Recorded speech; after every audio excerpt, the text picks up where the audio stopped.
National youth day సందర్భంగా the quantum school and excellence junior college ఆధ్వర్యంలో 5K run నిర్వహించారు. Kokapet campus వద్ద నిర్వహించిన 5K రన్ లో భారీ సంఖ్యలో విద్యార్థులు పాల్గొన్నారు.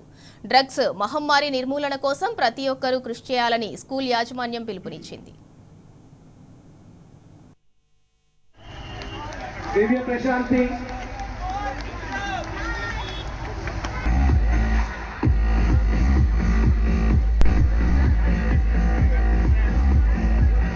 నేషనల్ యూత్ డే సందర్భంగా ఈరోజు 11వ తేదీ కోకాపేట్లో క్వాంటియం స్కూల్ మరియు Excellencia junior colleges and CBSE school వారు సంయుక్తంగా నిర్వహించిన డ్రగ్ ఫ్రీ 5K రన్ అనేది విజయవంతంగా పూర్తయింది.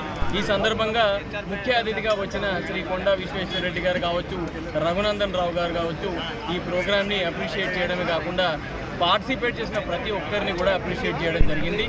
ఈ ప్రోగ్రాం పెద్ద ఎత్తున సక్సెస్ అవ్వడానికి ముఖ్యంగా తెలంగాణ స్టేట్ పోలీస్ వారు అందించిన సహకారం ఒక కారణమైతే పూర్తి స్థాయిలో పాటుపడ్డ ఎక్సలెన్షియా స్టాఫ్ కావచ్చు, క్వాంటియం స్టాఫ్ కావచ్చు, అందరికీ మీడియా మిత్రులకి పేరు పేరున ధన్యవాదాలు.